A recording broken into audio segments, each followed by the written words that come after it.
भन्न मन लाग्छ। लामा बाउठिएका बाटामा हिँड्दै सोध्न मन लाग्छ। खसेर पट्ट फुटेका असङ्ख्य थोपाहरू सोहोरेर केही बुझ्न खोजौँ झैँ लाग्छ। आवाज, बतास, शब्द, सङ्केत सबैमा म कहाँ छु? यतै कतै यही संसारमा के खोजी बस्ने एउटा उत्सुक मान्छे। म सायद अशोक 2 हात जोडेर नमस्कार गरेँ है सबैलाई। अब सुरु गरौँ मेरा प्रकाशित रचनाहरू वाचन गर्ने पडकास्ट श्रृङ्खला र एकैछिन।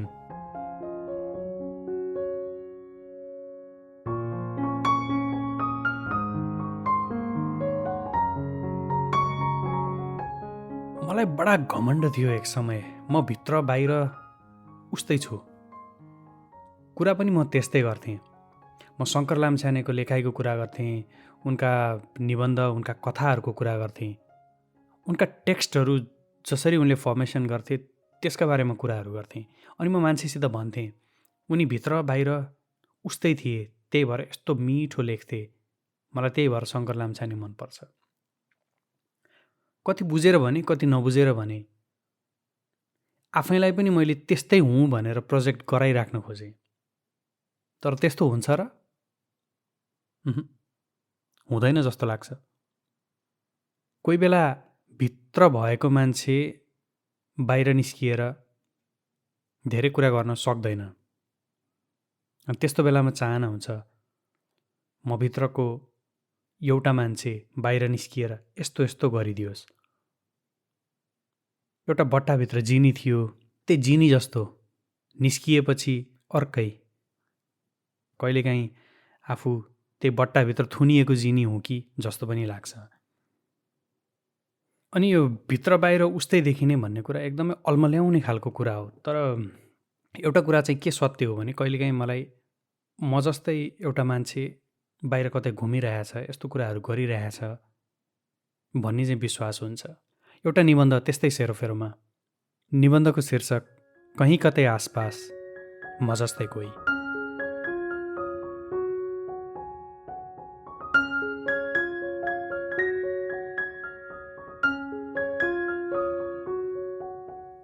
आफैलाई कसरी ढाँट्नु है? रातको शून्य प्रहर, नाङ्गा रुखहरूको बिचमा उभिएको ल्याम्पपोस्ट, त्यसको प्रकाश खसेको भुइँ अनि त्यो भुइँमा बनेको एउटा इमेज। आफूलाई खोज्दो रहेछ कोही। को? Maybe an actor? How can you be so sure? Or a writer maybe? लो, he is lost in transition. हराउन त ठाउँको ठाउँ के पो हराए नै। म जस्तै हो? खै को जस्तो हो? एउटा स्वभाव चाहिँ हो। स्वभाव के? खोजी बस्ने। के खोजी बस्ने? रेफरेन्स छुटेको जस्तो भयो त। रातको शून्य प्रहर, नाङ्गा रुखहरूको बिचमा उभिएको ल्याम्पपोस्ट, त्यसको प्रकाश खसेको भुइँ अनि त्यो भुइँमा बनेको एउटा इमेज। आफूलाई खोज्दो रहेछ कोही।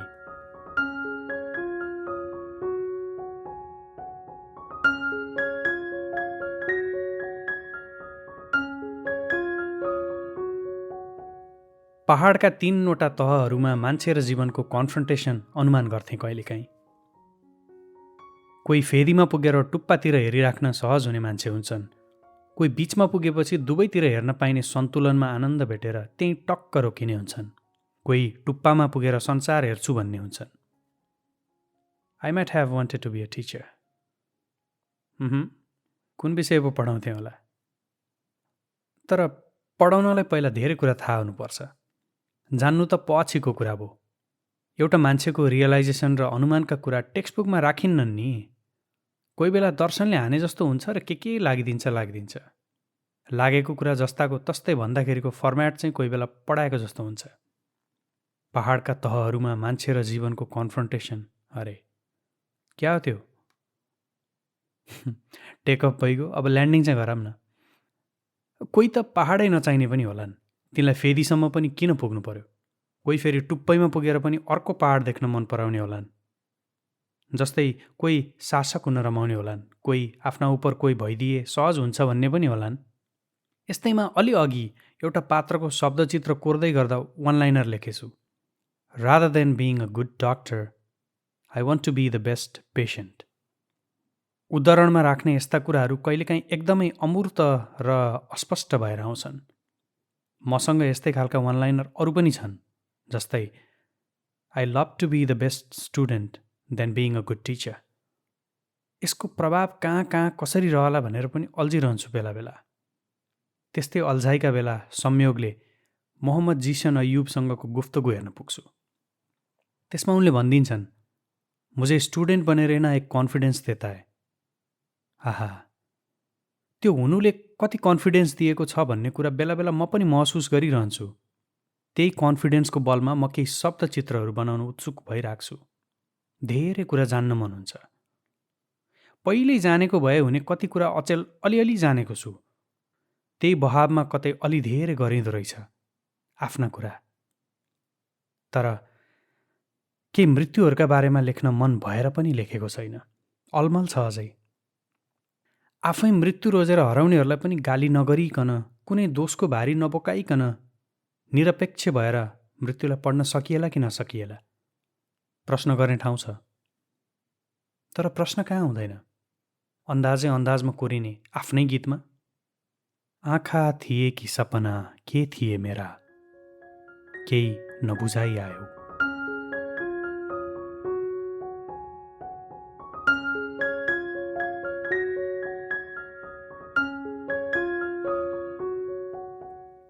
दिमाग थाके जस्तो भएको छ अचेल।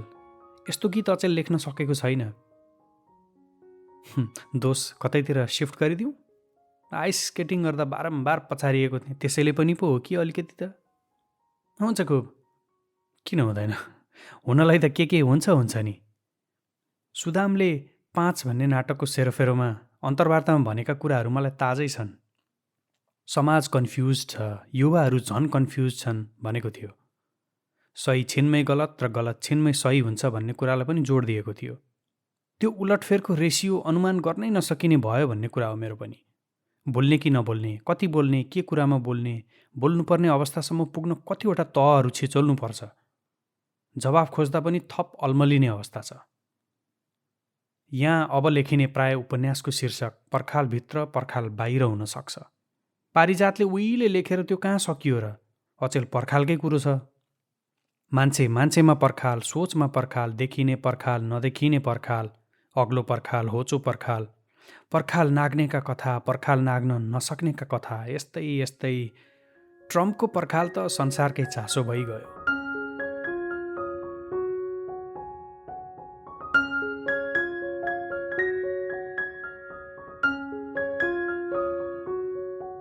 केही जाने जस्तो, केही नजाने जस्तो किन भयो? खै, हुन सक्ने जे पनिबाट केही न केही भयो। कहिलेकाहीँ केही कथाहरू यसै भनिहुन् जस्तो लाग्छ। मेरो कथा, तिम्रो कथा, कथामा क्यामेरा छिरोस्, क्यामेरामा कथा होइन। एकजना फ्रेन्च डिरेक्टरले भनेको कुरा याद आयो। एक्टरहरूको मुभमेन्टमा मार्क पनि क्यामेरासँगै मुभ गर्छ। त्यसो हुँदा एक्टरहरूलाई भरोसा हुन्छ। हो पनि, let the wind carry me एउटा डकुमेन्ट्री छ। त्यो डकुमेन्ट्रीमा मार्क लिपिङको सिनेमाटोग्राफीका बारेमा यी र यस्तै कुराहरू छन्। मिठो कुराहरू छन्। मलाई यसै याद आयो। याद भन्दाखेरि मान्छेमा यादहरू अल्झिने हो कि यादहरूमा मान्छे अल्झिने हो? सपनाले मान्छेलाई पछ्याउने हो कि मान्छेले सपनालाई पछ्याउने हो? छोरीहरूलाई पनि पढ्न पठाउनु पर्छ भन्ने सन्देशसहित युनिसेफले बनाएको वर्षौँ पुरानो भिडियो अनायास फेसबुकमा देखा परेको थियो। समुनाजीले पछि भनेकी थिइन्, यो भिडियोलाई हामी रिक्रिएट गर्थ्यौँ नाङ्लो साङ्लो अगाडि राखेर। That was my first acting inspiration. सपनाका कुरा त्यसबेला पनि भएथे हामी बीच। मलाई रमेश क्षितिजको एउटा कविता याद आयो। म एउटा सारङ्गी सुमसुम्याउ मलाई र निकाल एउटा मिठो धुन। सर्जकले धुन खोज्छ कि धुनले सर्जक? प्रतिभाले अवसर खोज्छ कि अवसरले प्रतिभा? बालाजीमा चामलको एउटा बोरा काउन्टरनेर लगेर राखेँ। फर्केर एउटा आइलमा आँपको अचार छान्दै थिएँ। दोकानमा बजिरहेको पुरानो हिन्दी गीतले मलाई तान्यो। म गीतकै तालमा मुन्टो हल्लाउँदै काउन्टर अघि पुगेँ। बढिया गाना है ना? उस जमाने में क्या गाने बनते थे? नासपतिको बोटमा झटार हाने जस्तो भएछ। फुत्त फुत्त के मिठा यादहरू झरे। उनले भने, हिन्दी गीतमा साहित्य हुन्थ्यो उहिले। मैले पनि सही थाहा पाएँ। वो भीड़ ज़ारा देखी होगी, मदन मोहन साहब के ही तो है सब गाने। उनके बेटे ने सब पुरानी धुन रिक्रिएट किए थे उस फिल्म के लिए। बाद में जावेद अख्तर ने लिखे थे लिरिक्स। मैले आफूले थाहा पाएका केही कुरा थपेर संवाद अघि बढाइराखेँ। चौधबीका चाँद भन्ने गीत 2 मिनटमा लेखिएको थियो भने लेख्नेलाई चौधबीका चाँद हो मात्रै घुमिरहेको थियो अरे। अनि अर्को लाइन नआएर त्यसैलाई दोहोऱ्याउँदै तेर्याउँदै गर्दा या आफताब हो राखेपछि खुरु खुरु आएको अरे। चौधबीका चाँद हो या आफताब हो जो भी हो तुम खुदा के कसम लाजवाब हो। देखिए, मैं नेपाल से हूँ, 31 साल का हूँ, फिर भी पुराने हिंदी गाने बहुत पसंद है उनके साहित्य के लिए। साहित्यकार गाने लिखते थे फिल्म के। अंकल, आपसे फिर कभी लंबी बातें करेंगे। उनलाई चासो भएको कुरा मैले छुस्स छोइदिएछु। चेकआउट गरेर निस्किँदासम्म पनि उनी केही भन्दै थिए। मान्छेमा यादहरू अल्झिने हो कि यादहरूमा मान्छे अल्झिने हो। आँखा बन्द छौन्जेल स्वप्निल स्मृतिहरू खुल्छन् आँखा जब धमिला आकृतिहरू छैनन् केही ठाउँमा सब थोक झुक्क्याउँदैछन्।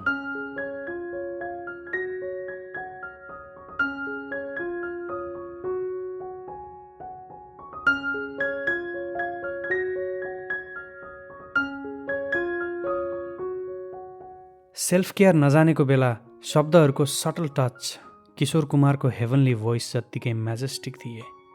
यस्तै गीतहरू लेखेर म एक्लै गाउँथेँ। अहिले यी यसरी बोल्नु सेल्फ केयर। शब्दहरूले मान्छेलाई अल्झाउँछन् कि मान्छेले शब्दहरूलाई अल्झाउँछन्? खै, कहीँ कतै आसपास म जस्तै कोही। Thank you.